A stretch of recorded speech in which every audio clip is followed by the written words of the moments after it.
মোক কোনোবাই সুধিছে এই আবিৰ্ভাৱ ক্ষেত্ৰত প্ৰৱেশ কৰিবলৈ কিবা মাচুল লাগিব নেকি? মই অসমৰ ৰাইজক জনাব খোজো বৰদোৱা থানলৈ অহা প্ৰতিগৰাকী ব্যক্তিয়ে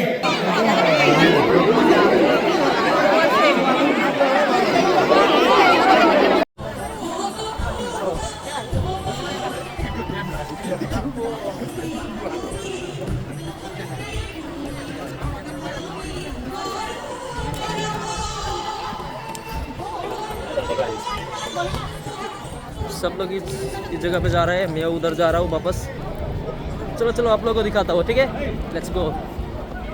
এই আবিৰ্ভাৱ ক্ষেত্ৰত আমি সকলোৱে আহি মহাপুৰুষ শ্ৰীমন্ত শংকৰদেৱৰ মাধৱদেৱৰ জীৱন সাধনা আৰু তেওঁলোকৰ দৰ্শনৰ ওপৰত আমি আলোচনা কৰিম আৰু অসমীয়া জাতিৰ এক মেৰুদণ্ড আমি এই বটদ্ৰৱা থানৰ পৰাই নিৰ্মাণ কৰিম। মোক কোনোবাই সুধিছে এই আবিৰ্ভাৱ ক্ষেত্ৰত প্ৰৱেশ কৰিবলৈ কিবা মাচুল লাগিব নেকি?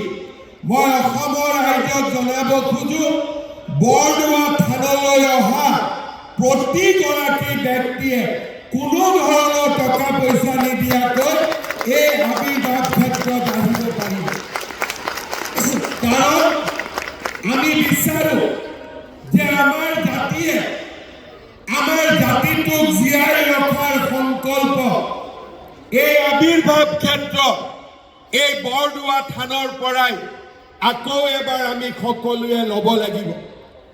মই বাৰে বাৰে ৰাইজক কৈ আছো যে ৰাইজ অসমীয়া জাতি আজি সংকটেৰে পৰিপূৰ্ণ। চাৰিওফালে আমি এচাম মানুহৰ দ্বাৰা পৰিবেষ্টিত হৈ আছো যিসকলে শংকৰ আৰু মাধৱৰ জীৱন দৰ্শন বুজি নাপায় আৰু মাধৱদেৱ আমাৰ গুৰুজনা তাৰ লগত আন কোনো নামৰ সংলগ্ন কৰা নহ'ব, আন কোনো নাম জড়িত কৰা নহ'ব। শংকৰ মাধৱ আমাৰ জাতীয় জীৱনৰ প্ৰাণ প্ৰতিষ্ঠাতা আৰু সূৰ্য আৰু চন্দ্ৰ থকালৈকে শংকৰ মাধৱ আমাৰ গুৰু দুয়োজনা আমাৰ মাজত জীয়াই থাকিব।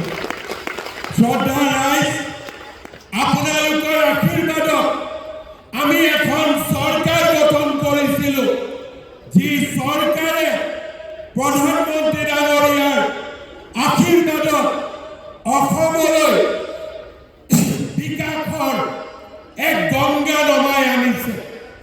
কিন্তু আমি বিশ্বাস কৰোঁ যে বিকাশৰ লগে লগে আমাৰ জাতিৰ পৰিচয় থাকিব লাগিব, জাতিৰ অস্তিত্বও থাকিব লাগিব। যদি জাতিৰ পৰিচয় নাথাকে বিকাশৰ কোনো মূল্য থাকিব নোৱাৰে।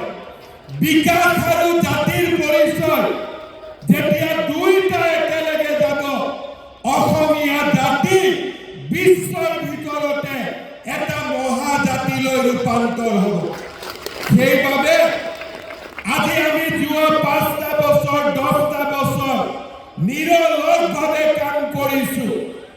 আপোনালোকে জানি ভাল পাব অসমৰ সত্ৰ, অসমৰ বনজ, অসমৰ ভিডিআৰ পিডিআৰ এই গোটেইবিলাকৰ আজি আমি সেই অচিনাকি মানুহসকলক জাতিৰ বৰ ঘৰত সোমাবলৈ অনুমতি নিদিব। যেতিয়া আমি জাতীয় সংকল্প ল'ম, অচিনাকি মানুহক মাটি বিক্ৰী নকৰোঁ, অচিনাকি লোকক চাকৰি নিদিওঁ আৰু অচিনাকি লোকক জাতিৰ বৰ ঘৰত সোমাবলৈ নিদিওঁ। আপোনালোকে নিজে দেখা পাব যে এটা দশকৰ ভিতৰতে আমাৰ জাতি মহাশক্তিলৈ ৰূপান্তৰ হ'ব, আমাক কোনেও ধৰি ৰাখিব নোৱাৰে। শ্ৰদ্ধা ৰাইজ, মহাপুৰুষ শ্ৰীমন্ত শংকৰদেৱ আবিৰ্ভাৱ ক্ষেত্ৰ ই অকল আধ্যাত্মিকতাৰ প্ৰতীক নহয়।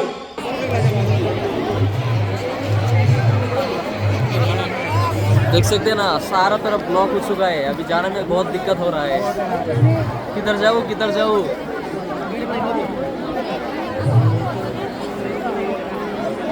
हाँ, ये देख सकते हैं, आते आते किसको मिल चुका हूँ। हम सबका ब्लॉगर। हाँ, देख सकते हैं ना, मेरा दोस्त है। मैं इनका सब्सक्राइबर हूँ। पता नहीं था आप इधर आएगा। कब आया? थोड़ी देर पहले वो दिखा इधर। कुछ मीटिंग सुना है क्या? नहीं, हम आते ही बोलो चले गए। अच्छा, तो आप लोग लेट हो चुका है।